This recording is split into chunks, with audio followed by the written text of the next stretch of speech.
67 വർഷങ്ങൾക്ക് മുൻപ് ഫെബ്രുവരി 6-ന് മ്യൂണിക് വിമാനത്താവളത്തിൽ മാഞ്ചസ്റ്റർ യുണൈറ്റഡ് കളിക്കാരുമായി ഒരു വിമാനം കനത്ത മഞ്ഞുവീഴ്ചയിൽ തകർന്നു വീണു.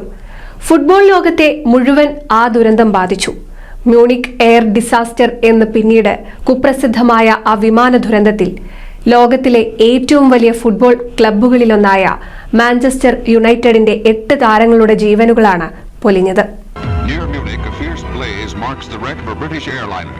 In attempting takeoff, it brushed some trees at the end of the runway, then dropped 60 feet into a house in the Gulf. The disaster in Munich made headlines all over. At home, the news was met with emotions of shock and grief. The football world reeled. Manager Matt Busby had suffered fractured ribs, a punctured lung, അപകടത്തിലാകെ 23 പേർക്ക് ജീവൻ നഷ്ടപ്പെട്ടു. European cup മത്സരത്തിൽ നിന്ന് team മടങ്ങി വരുന്നതിനിടെ സംഭവിച്ച ദുരന്തം ഫുട്ബോളിനെ മാത്രമല്ല ലോകത്തെ തന്നെ പിടിച്ചുകുലുക്കി. പത്രപ്രവർത്തകരും ജീവനക്കാരും കൊല്ലപ്പെട്ടവരിൽ ഉൾപ്പെടുന്നു.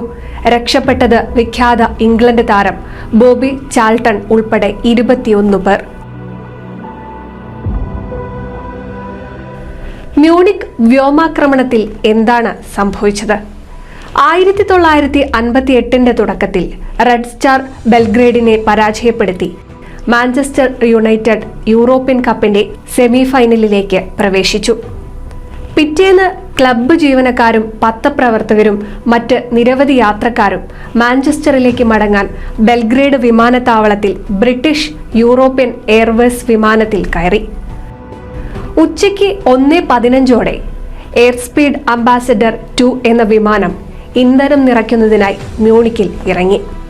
വിമാനത്തിൽ ഇന്ധനം നിറച്ച ശേഷം എഞ്ചിൻ തകരാറുകൾ കാരണം ജീവനക്കാർ 2 തവണ പറന്നുയരാൻ ശ്രമിച്ചു. പക്ഷേ പരാജയപ്പെട്ടു. ഈ സമയമായപ്പോഴേക്കും കനത്ത മഞ്ഞുവീഴ്ച തുടങ്ങിയിരുന്നു. പിന്നെയും 3ാമത്തെ ടേക്ക് ഓഫ് ശ്രമം നടത്തി. തൽഫലമായി വിമാനം റൺവേയുടെ അവസാനത്തിൽ തെന്നിമാറി. വിമാനത്താവളത്തിന് ചുറ്റുമുള്ള വേലിയിലൂടെ അടുത്തുള്ള ഒരു വീട്ടിലേക്ക് ഇടിച്ചു കയറി. വീടിന് തീപിടിച്ചതോടെ വിമാനവും കത്തിയമർന്നു. 7 മാഞ്ചസ്റ്റർ യുണൈറ്റഡ് കളിക്കാർ സംഭവ സ്ഥലത്ത് തന്നെ മരിച്ചു. 8ാമനായ ഡങ്കൻ എഡ്വേർഡ് 15 ദിവസത്തിന് ശേഷം ആശുപത്രിയിൽ മരിച്ചു. രക്ഷപ്പെട്ടവർ കഴിയുന്നത്ര യാത്രക്കാരെ രക്ഷിക്കാൻ ശ്രമിച്ചു.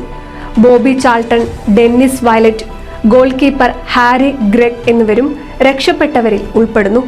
പൈലറ്റ് ജെയിംസ് തെയ്ൻ രക്ഷപ്പെട്ടു. പക്ഷേ സഹ പൈലറ്റ് ക്യാപ്റ്റൻ കെന്നറ്റ് റെയ്മണ്ട് 5 ആഴ്ചകൾക്ക് ശേഷം മരിച്ചു. 2 തവണ ടേക്ക് ഓഫ് ശ്രമം പരാജയപ്പെട്ടിട്ടും വീണ്ടും ടേക്ക് ഓഫിന് നിർബന്ധം പിടിച്ച പൈലറ്റ് ജെയിംസ് തെയ്നിന്റെ പേരിലാണ് അപകടത്തിന്റെ മുഴുവൻ കുറ്റവും ചാർത്തപ്പെട്ടത്. പ്രാഥമിക അന്വേഷണത്തിൽ തെയ്ൻ കുറ്റക്കാരനാണെന്ന് കണ്ടെത്തി. ജർമ്മൻ വിമാനത്താവള അധികൃതർ അദ്ദേഹത്തിനെതിരെ നിയമ നടപടി സ്വീകരിക്കാൻ ശ്രമിച്ചു. എന്നിരുന്നാലും 1 പതിറ്റാണ്ടിനു ശേഷം നടത്തിയ അന്വേഷണത്തിൽ റൺവേയിലെ ചെളിയാണ് വിമാനത്തിന്റെ വേഗത കുറച്ചതിന് കാരണമെന്ന് തെളിഞ്ഞപ്പോൾ അദ്ദേഹം കുറ്റവിമുക്തനായി. ഏതായാലും പ്രധാനപ്പെട്ട 8 താരങ്ങളെയും അപ്രതീക്ഷിതമായി നഷ്ടമായ മാഞ്ചസ്റ്റർ യുണൈറ്റഡ് അടച്ചുപൂട്ടുമെന്ന അവസ്ഥയിലെത്തി. തന്റെ താരങ്ങളെ നഷ്ടപ്പെട്ടതിൽ മാനേജർ മാറ്റ് ബുസ്ബി മാനസികമായി തളർന്നു. എന്നാൽ 2023 മരിക്കും വരെയും യുണൈറ്റഡിന്റെ മാനേജ്മെന്റിന്റെ ഭാഗമായും പല സമയങ്ങളിലും കളിക്കാരെ പ്രചോദിപ്പിക്കാനും അയാൾ മൈതാനത്തെത്തി. അങ്ങനെ വേദനയുള്ള ഓർമ്മയായി ഫെബ്രുവരി 6 ചരിത്രത്തിൽ കുറിക്കപ്പെട്ടു.